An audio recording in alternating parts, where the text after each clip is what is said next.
benvenuti alla TG Sicilia, alle principali notizie. Palermo, c'è anche un sospettabile avvocato che faceva da talpa per Cosa Nostra tra i nuovi ricercati dopo i 181 arresti di ieri. Il presidente dell'antimafia Cracolici: riusciamo ad arrestare i boss, ma la città è sempre ad alta densità mafiosa. E c'è ancora la mafia rurale, 4 arresti ad Agira, nell'Ennese, per estorsioni e violenze per il controllo di pascoli e terreni. A Gela intanto azzerata una rete di spaccio di cocaina, 13 arresti. Messina, ammanchi per oltre 13.000 euro scoperti dall'azienda trasporti negli incassi delle emettitrici di biglietti. Sospeso un dipendente. Minacce anonime alla Presidente, tensione in Consiglio Comunale. A Palermo sono arrivati nuovi autobus, ma mancano gli autisti. CGIL e UIL attaccano l'azienda dei trasporti, la CISL chiede al Comune di escludere l'AMAT dalle nuove assunzioni.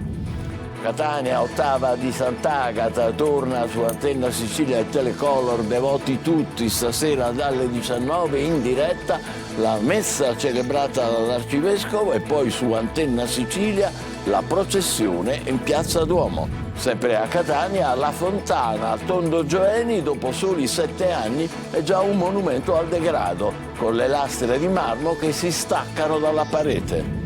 Sanremo, stasera arriva Damiano, ex Maneskin, ieri grandi ascolti ed emozioni per il messaggio del Papa per la pace, e Imagine, cantata insieme da Noah israeliana e Mira Awad palestinese, già tormentoni, cuoricini di Comacose e il brano dei Colors. Calcio, il successo di Monopoli rilancia il Catania in chiave play-off. In Coppa Italia il Trapani perde a Rimini e dice addio alla Coppa Italia di Serie C.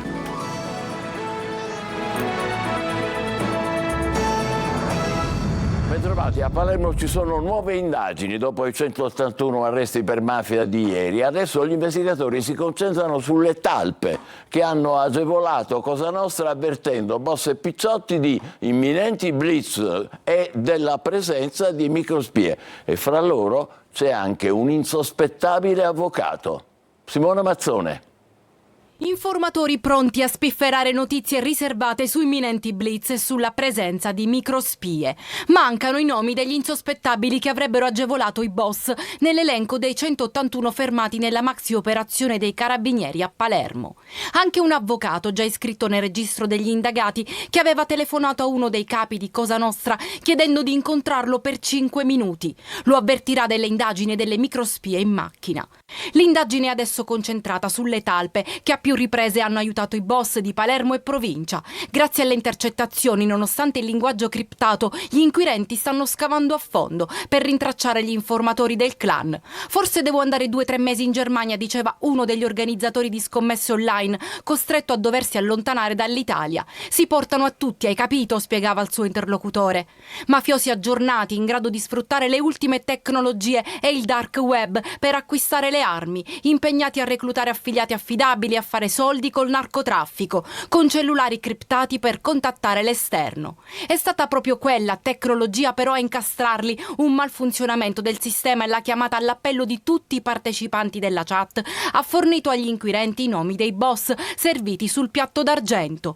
Nell'inchiesta è finito anche l'imprenditore di Partinico Bacchi, padre di Francesco, il 22enne ucciso nel corso di una rissa un anno fa davanti alla discoteca Medusa di Balestrate.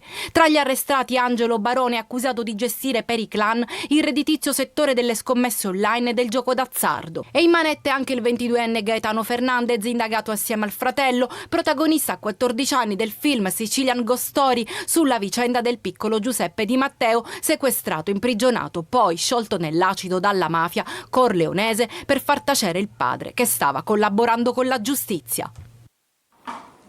Questa operazione dei carabinieri contro i principali mandamenti mafiosi di Palermo fa emergere 2 elementi. Il primo è che i boss possono finire in carcere e ci finiscono. Il secondo è che la città però è sempre ad alta densità mafiosa. È la denuncia di Antonello Cracolici, presidente della Commissione regionale antimafia. Il servizio è di Marco Gullà.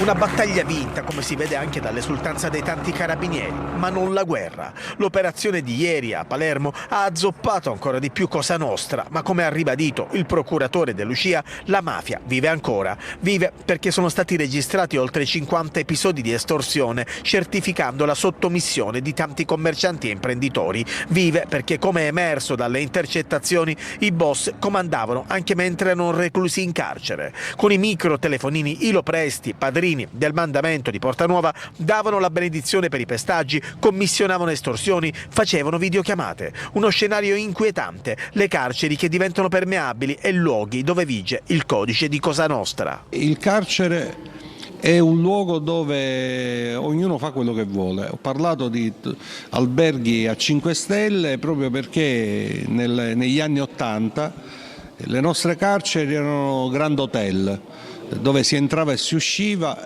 dove spesso era più il prestigio che si riconosceva ai boss carcerati che non l'attività, diciamo, di uno Stato che contrastava i boss che incarcerava. Una città ancora dalla profonda radice mafiosa. I numeri sono una sentenza senza appello.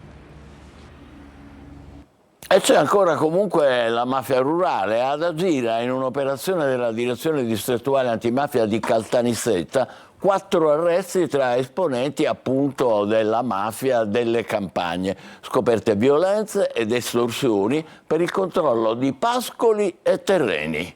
Rita Cinardi. La gestione dei pascoli e dei terreni e il ricorso alla violenza e all'intimidazione per imporre il proprio volere. Sono queste le accuse mosse a 4 persone raggiunte questa mattina da un'ordinanza di applicazione di misure cautelari emesse dal GIP di Caltanissetta al termine di una lunga indagine della direzione distrettuale antimafia. Uno di loro è considerato dagli inquirenti come referente di Cosa Nostra di Agira. Nei confronti dell'uomo, già condannato per il reato di associazione a delinquere di stampo mafioso, sono stati raccolti gravi indizi sul tentativo di riprendere il controllo del territorio di Agira, avvalendosi proprio di un riconosciuto prestigio tra i clan. Numerosi reati tipici della cosiddetta mafia rurale. 2 estorsioni sarebbero state consumate ai danni di ditte che eseguivano lavori pubblici di modesta entità nel territorio di Agira, alle quali sarebbe stata imposta la cessione di materiale e l'esecuzione di lavori privati. Un'altra consumata ai danni di un imprenditore agricolo, al quale sarebbe stato imposto di ritirare la querela rinunciando al risarcimento dei danni, presentata per un furto subito e per il quale erano state rinviate a giudizio 3 persone. Una quarta estorsione, sempre ai danni di un imprenditore agricolo, al quale sarebbe stato imposto di dare in affitto un terreno per il pascolo ad un soggetto ritenuto vicino a presunti personaggi criminali dei terreni limitrofi. In tal modo, secondo il presunto referente di Agira, si sarebbero evitati conflitti tra appartenenti a differenti associazioni per delinquere operanti in aree territoriali vicine. È stato poi accertato un incendio di 70 balle di fieno ai danni di un imprenditore agricolo e il violento pestaggio di 2 allevatori al fine di imporre sui terreni delle vittime il pascolo dei propri animali. A 13 arresti è stato scoperto un mercato della droga senza limiti che coinvolgeva insospettabili professionisti e politici. L'operazione della polizia H24 Store, così è il nome, ha azzerato una rete di spaccio con 770 cessioni di cocaina in un anno. Gerry Italia. Un sistema capillare che consegnava droga a domicilio a ogni ora del giorno e della notte. Lo spaccio avveniva sotto casa dei pusher o direttamente nelle mani di professionisti pronti a pagare fino a 500 euro a dose. A capo della rete piccoli autonomi dello spaccio, svincolati dalle organizzazioni mafiose ma perfettamente organizzati. Ma il dato più inquietante riguarda la clientela. Tra gli acquirenti figurano avvocati ed ex politici locali, professionisti insospettabili che non solo consumavano coca ma in alcuni casi fornivano anche consigli agli spacciatori su come muoversi per evitare controlli. Tanti anche clienti giovanissimi. Il procuratore Salvatore Vella non ha dubbi, una parte della ricchezza locale viene bruciata in cocaina. Abbiamo registrato un consumo spalmato su diverse fasce della popolazione, professionisti, ragazzi, piccoli operai, cioè il consumo della cocaina è assolutamente diffuso ed è una cosa estremamente preoccupante perché la cocaina oggi è la fonte di reddito principale delle organizzazioni criminali. Il mercato viene fidelizzato e parcellizzato e a Gela gira cocaina di altissima qualità, come conferma il primo dirigente della Polizia di Stato, Felice Puzzo. Si sono proprio meravigliati gli operatori per il grado di purezza che la cocaina sequestrata a Gela assume rispetto ad altri luoghi della Sicilia. L'operazione è il risultato di mesi di intercettazioni, pedinamenti e sequestri. Già a novembre, nell'ambito della stessa inchiesta, erano stati arrestati 5 soggetti per possesso di armi da guerra. Gli arresti di oggi smantellano una rete di spaccio con 772 cessioni di cocaina documentate. 9 persone sono finite in carcere, 3 domiciliari e una con obbligo di firma. A Catania la polizia ha arrestato uno spacciatore di droga che possedeva un'auto con un lampeggiante blu che utilizzava per eludere i controlli delle forze di polizia e i posti di blocco. A Messina è finita in manette una donna per maltrattamenti in famiglia. Gli agenti sono intervenuti dopo la segnalazione della madre terrorizzata, cosparsa di alcol dalla figlia che la minacciava di darle fuoco. A Messina clima di tensione all'interno dell'azienda trasporti, sospeso un dipendente per un ammanco di più di 3.000 euro, ma potrebbe non essere l'unico caso. Francesco Triolo. Un ammanco di 3.099 euro tra luglio e settembre 2024 dal sistema di emettitrici meccaniche presenti sui tram e che sono state dismesse a dicembre. È quanto è stato scoperto all'azienda trasporti di Messina durante un controllo a campione effettuato lo scorso 6 novembre. L'indagine interna ha portato alla sospensione di un lavoratore che ha ammesso le proprie responsabilità per il 2024, ma non sarebbe l'unico caso venuto fuori. Abbiamo deciso, visto l'accaduto, di ampliare il raggio di ricerca, quindi il raggio di indagine anche agli anni successivi. Pare che appunto vi sia un ulteriore ammanco di 10.000 euro relativo agli anni 2022-2023 e pertanto poi prenderemo le decisioni conseguenti. Gli ammanchi ammonterebbero quindi a oltre 13.000 euro. Il lavoratore in questione riusciva ad occultare parte dell'incasso delle 15 emettitrici di biglietti che gli veniva consegnato per la rendicontazione. Il caso è diventato anche politico perché è esploso nelle aule del Consiglio Comunale e poi cavalcato dai sindacati, con un clima di tensione cresciuto di giorno in giorno. Io ho ricevuto una email anonima piuttosto ostile, mi regherò presso le autorità competenti per denunciare l'accaduto. ATM sta predisponendo tutta la documentazione per consegnarla poi alla Procura della Repubblica. Anche a Palermo è scontro sul servizio pubblico di trasporto cittadino, ma per altri motivi. È quello gestito dall'AMAT. Sono arrivati infatti i nuovi autobus, ma mancano gli autisti. CGIL e UIL attaccano l'azienda, invece la CISL chiede al Comune un nuovo contratto di servizio. E sentiremo perché da Manlio Viola. Gli autobus adesso ci sono e alcuni sono anche elettrici o comunque ecologici, ma in strada restano una cinquantina di mezzi in meno di quelli che servirebbero per coprire il servizio in una grande città come Palermo. L'AMAT, l'azienda che si occupa del trasporto urbano, non riesce a mettere in strada più di 140 o 150 autobus, a fronte di quasi 200 necessari per un servizio efficiente in aggiunta alle 3 linee di tram. Questo perché all'appello mancano almeno 80 autisti ed è altissimo il livello di assenza di quelli in servizio. 10 appena assunti si sono ammalati e sono stati destinati a servizi interni agli uffici per effetto di un certificato medico che li ha tolti dalla strada, ma più in generale le assenze per malattia raddoppiano nei turni notturni e durante le feste. Una situazione a fronte della quale è nato uno scontro con Comune AMAT da un lato, CGIL e UIL dall'altro, ma c'è anche un secondo scontro con posizioni diverse fra sindacati con la CISL che non vuole buttare la croce sui lavoratori o sull'azienda e chiede piuttosto un intervento del Comune. È un fatto acclarato oggi l'assenza di operatori di esercizio, ma l'AMAT di Palermo si è mossa in tal senso con un bando di assunzioni per 100 autisti. Il vero problema da affrontare oggi è l'approvazione del piano industriale oggi in giunta, per dare poi un'accelerazione alla sottoscrizione del contratto di servizio con la Regione Sicilia. Per realizzare un vero cambio di passo e dare slancio a una riorganizzazione aziendale che garantisca un servizio più funzionale e sicuro ai cittadini palermitani. La parola passa al Consiglio Comunale dopo la firma del contratto di servizio che cambierà il bilancio dell'AMAT, modificherà anche la gestione dei servizi aggiuntivi come le strisce blu e dovrà intervenire sui costi del tram. Allora l'azienda avrà la consistenza economica per assumere, sempre che i nuovi assunti non si ammalino appena entrati in servizio. A Catania, ottava di Sant'Agata, ultimo giorno di festa e anche momento per un primo bilancio delle processioni. Torna su Antenna Sicilia e Telecolor devoti tutti. Stasera dalle 19 in diretta la messa celebrata dall'Arcivescovo e poi su Antenna Sicilia la processione in Piazza Duomo per vivere assieme gli ultimi momenti della festa della patrona. Adelaide Barbagallo. In cattedrale a Catania l'esposizione delle reliquie, un susseguirsi di celebrazioni eucaristiche e l'ottava di Sant'Agata. In basilica tantissimi devoti che pregano e venerano la patrona della città. Dopo le intense e partecipate processioni del 4 e 5 febbraio, il 12 è il giorno del ringraziamento. È giornata di ringraziamento, ma è anche giornata in cui raccogliere e accogliere il dono che certamente a Sant'Agata avrà fatto a ciascuno, perché questo dono possa diventare possibilità per vivere meglio i giorni che seguono, i giorni che ci appartengono. È anche il momento di fare un bilancio della festa, quest'anno ancora più composta e con un maggior clima di preghiera. Il capovara Claudio Consoli esorta però i devoti a non perdere la tradizionale invocazione a Sant'Agata. Va bene la preghiera nel cordone, sta avvenendo però meno il tradizionale tutti i devoti tutti, cittadini viva Sant'Agata, e questo non va bene perché si perde nel tempo se così dovesse andare la nostra identità, la nostra tradizione. Questo mi sono accorto anch'io.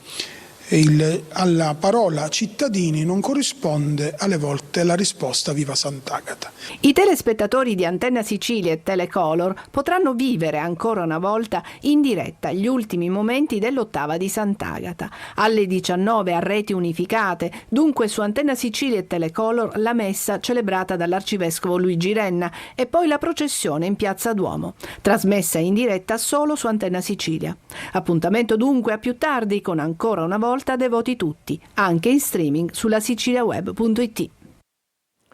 E vi aspettiamo naturalmente. Restiamo a Catania. È in declino la fontana al Tondo Gioeni, inaugurata nel 2018, è già un monumento al degrado, con le lastre di marmo che si staccano dalla parete. Tonino De Mana. La fontana senza acqua, il giardino verticale con il beige del cemento che prevale sul verde, i corpi illuminanti allagati nell'aiuola quasi fossero dei portafiori, la vasca piena di foglie e rifiuti. Ecco quel che resta della fontana al Tondo Gioeni, inaugurata nel 2018 dall'allora sindaco Enzo Bianco.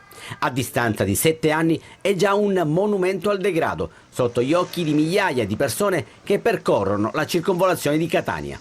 In tanti passano con le auto, guardano la fontana e si indignano. I più attenti avranno notato anche pezzi di marmo staccati dalla parete. Acqua che manca per intere settimane.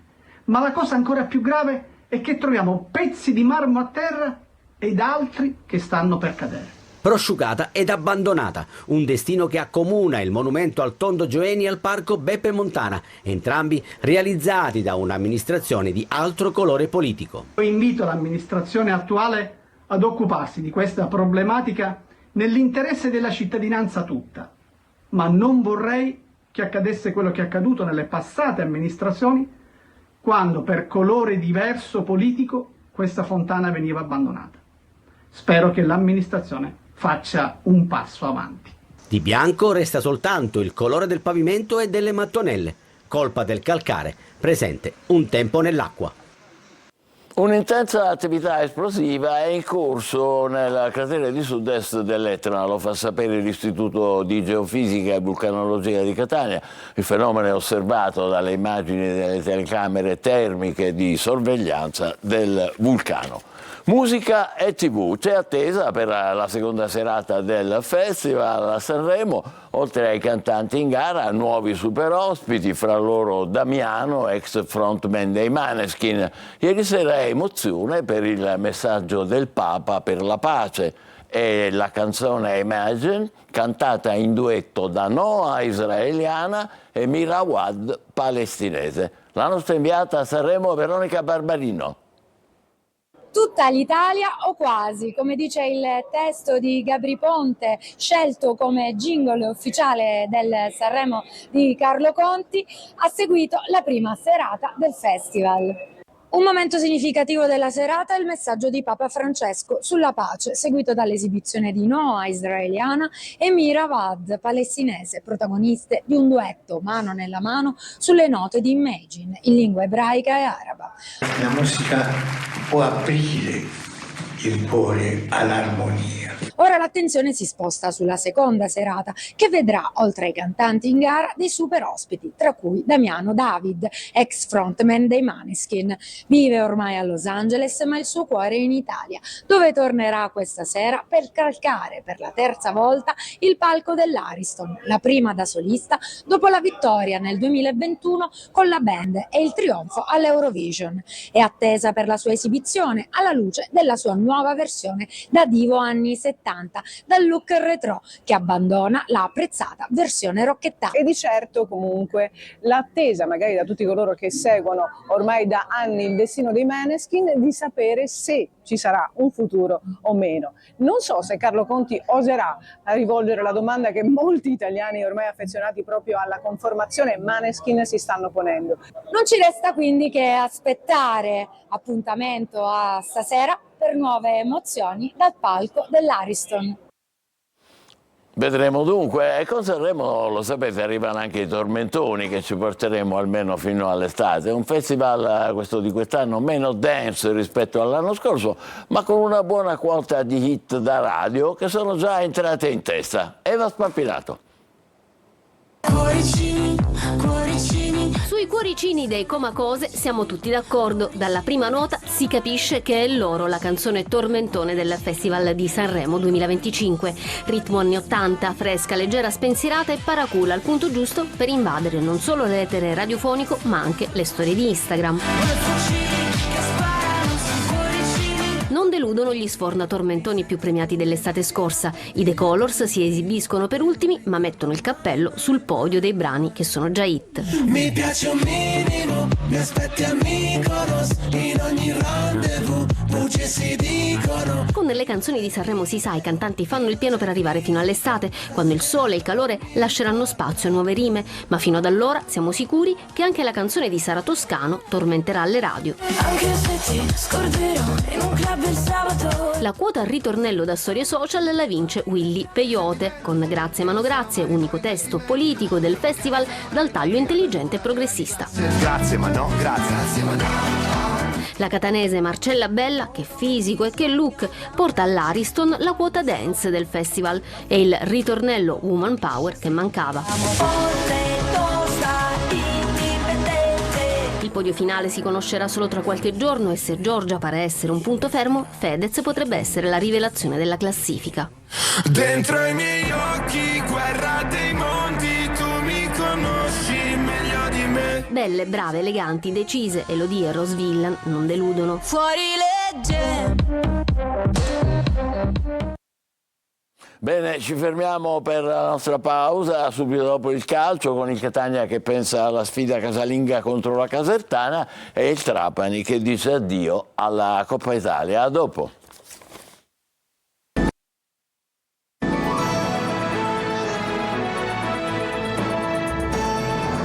Calcio, il Catania si gode il successo di Monopoli e pensa alla sfida casalinga contro la Casertana. Toscano ritrova Quaini e Frisen in attacco, quasi certa la conferma di De Paoli. Tonino De Mana. Le vittorie sono sempre le migliori medicine e quella di Monopoli al Catania è servita per il morale e per la classifica. Il 2-1 in terra pugliese rilancia le quotazioni dei rossazzurri in chiave playoff, dove la concorrenza è agguerrita con numerose squadre racchiuse in un fazzoletto. Margini di errore che si riducono, partite che iniziano ad essere decisive, come Catania-Casertana di domenica pomeriggio, che mette di fronte due squadre con obiettivi diversi di classifica. Ed è iniziata la marcia di avvicinamento alla gara del Massimino con un occhio ancora una volta all'infermeria, anche se l'unico vicino rientro è Lunetta. Di sicuro Toscano riavrà Quaini e Frisenna, che hanno scontato i rispettivi turni di squalifica, e potrà contare sulla condizione psicologica di Corallo, Ierardi e De Paoli, che in un modo o nell'altro sono stati decisivi contro l'ormai ex capolista del torneo. De Paoli, acquisto last minute del mercato di riparazione, non aveva entusiasmato la tifoseria, forte, si fa per dire, di uno score non certo da bomber di razza, un gol in 21 presenze. Ed invece, al veneziani di Monopoli sono bastati poco più di 2 minuti per andare in gol con una percussione centrale ed una conclusione velenosa che non ha lasciato scampo al portiere avversario. E se il buongiorno si vede dal mattino, il Catania, alla voce attaccanti, ha forse trovato quello giusto. E il Trapani affonda a Rimini e dice addio alla Coppa Italia. Franco Camarasana. Rimini 3, Trapani 0. Questo è il verdetto della semifinale di Coppa Italia di Serie C. Nell'occasione il Rimini ha dimostrato di essere squadra ben collaudata e affiatata. Il Trapani, rivoluzionato nell'organico a gennaio, squadra vera ci deve ancora diventare e chissà quanto ancora ci vorrà. In pratica non c'è stata partita perché nel primo tempo il portiere Granata Uicai e un palo colpito da Parigi al 13° hanno impedito al Rimini di andare al riposo in vantaggio. Il portiere Granata già al quarto deve compiere il primo intervento su una conclusione di Parigi, ripetendosi poi al 31° su un tiro di Ubaldi. Per 40 minuti in pratica squadra e tecnico Granata sono rimasti a guardare le giocate del Rimini, accennando una flebile reazione solo negli ultimi 5 minuti. Unico tentativo di far male, la semi rovesciata senza successo di Anatriello al 24°. Nell'intervallo Torrente ha cambiato modulo e fatto ricorso alla panchina. Trapani più manovriero a centrocampo, ma nulla più, finché al 74° su un calcio di punizione dal limite, Cioffi, complice una indecisione di Ucai, non ha sbloccato il risultato. Espulso nell'occasione l'allenatore Torrente per proteste. All'81° espulso anche il Granata Malomo per un intervento rude su un avversario. Col Trapani in 10, all'85° arriva il raddoppio di Malagrida su una palla respinta dal palo su tiro di Cioffi, mentre al 96° su una classica azione di contropiede l'Angella non sigla il definitivo 3-0. Noi ci fermiamo qui, appuntamento alle 20, grazie e buon pomeriggio.